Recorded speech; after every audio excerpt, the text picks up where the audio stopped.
నా పేరు సౌజన్య. నేను చదువుకోవటానికి ఇండియా నుండి న్యూజిలాండ్ వచ్చాను. షేరింగ్లో నాకు ఎక్కడ ఇల్లు దొరకలేదు. చాలా రోజులకి కాలేజ్కి కొంచెం దూరంలో ఒక అపార్ట్మెంట్ దొరికింది. అది ఒక డబుల్ బెడ్రూమ్ అపార్ట్మెంట్. ఇంకో అమ్మాయి ఆల్రెడీ ఉంటోంది. ఆ అమ్మాయి కూడా ఇండియన్ అవ్వడం చాలా బాగా అనిపించింది. ఆ అమ్మాయి పేరు సునేహ. చూడడానికి చాలా కామ్గా ఉంటుంది. సర్లే, ఎవరైతే నాకేంటి, నాకు ఇల్లు దొరికింది, అది చాలు అని అనుకున్నాను. స్టార్టింగ్లో సునేహ బాగానే ఉండేది. తన పని తను చేసుకునేది, నా పని నేను చేసుకునేదాన్ని. ఒకరోజు రాత్రి గట్టిగా అరవటం, ఏవో విసిరేసినట్టు సౌండ్స్ వచ్చాయి. భయం వేసి సునేహ సునేహ అంటూ డోర్ కొట్టాను. లోపలికి వెళ్ళాను. ఎందుకు వచ్చావు, వెళ్ళు వెళ్ళు అంటూ మళ్ళీ గట్టిగా అరవటం స్టార్ట్ చేసింది. చాలా వియర్డ్గా బిహేవ్ చేసింది. తనకి హెల్త్ బాగాలేదేమో అని అనుకున్నాను. కొన్ని రోజులకి కాలేజ్ నుంచి ఇంటికి వచ్చి హాల్లో టీవీ చూస్తుంటే సడన్గా సునేహ వచ్చి, హే సౌజీ, మనం బయటికి వెళ్దాం, ఫుడ్ కుక్ చేసుకుని మంచి మూవీ చూద్దాం అని చెప్పింది. ఓకే అని తను చెప్పినట్టే అన్నీ చేసాం. మూవీ చూస్తుంటే సునేహ తనలో తను మాట్లాడుకోవటం గమనించాను. కొంచెం సేపటికి సునేహ సునేహ ఏమైంది, నీలో నువ్వు మాట్లాడుకుంటున్నావు అని అడిగాను. నథింగ్ యార్, ఐఎమ్ ఫైన్ అని చెప్పింది. ఒక్కోసారి ఒక్కోలాగా బిహేవ్ చేసేది. అసలు తను ఎందుకు ఇలా బిహేవ్ చేస్తుందో అర్థమయ్యేదే కాదు.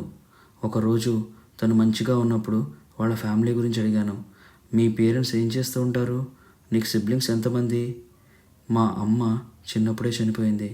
మా నాన్న ఎప్పుడూ బిజీయే, నన్ను పట్టించుకోడు. అసలు ఇండియాలో ఉంటే చాలా లోన్లీగా ఉంటుంది నాకు. అందుకే న్యూజిలాండ్కి వచ్చాను. కొత్త ప్లేస్లో కొత్త మనుషులు, నాకు సిబ్లింగ్స్ ఎవ్వరూ లేరు, ఐఎమ్ ఆల్ అలోన్ అని చెప్తూ తన రూమ్లోకి వెళ్ళిపోయింది.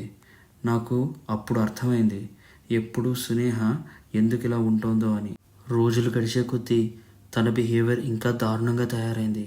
స్టార్టింగ్లో సునేహకి ఏదో దయ్యం పట్టిందేమో అని అనుకున్నాను.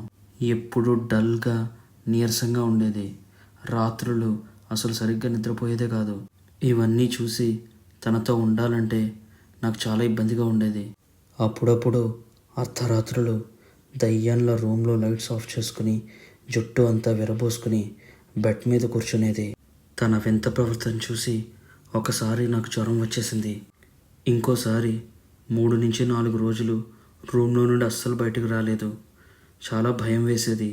తలుపు కొట్టగా కొట్టగా తీస్తే ఐఎమ్ ఫైన్, డోంట్ వర్రీ అని చెప్పింది. ఏమైందో తెలీదు.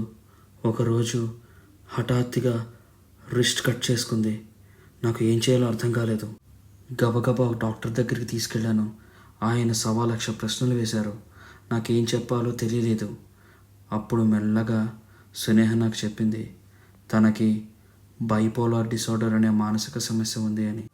దానికి తను ట్రీట్మెంట్ తీసుకుంటోంది, మెడిసిన్స్ యూస్ చేస్తోంది. డాక్టర్ సునేహకు కౌన్సిలింగ్ ఇచ్చి, నీతో ఉంటున్న వాళ్ళకి నీ కండిషన్ గురించి చెప్పవా అని బాగా తిట్టారు. కొన్ని రోజులకి నేను మెల్లిగా వేరే స్టూడెంట్ అపార్ట్మెంట్కి మూవ్ అయిపోయాను. ఇప్పుడు పీస్ఫుల్గా ఉన్నాను.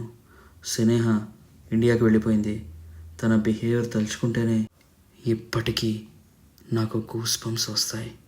మా కంటెంట్ మీకు నచ్చినట్టయితే please like, share and subscribe to our channel. Thank you.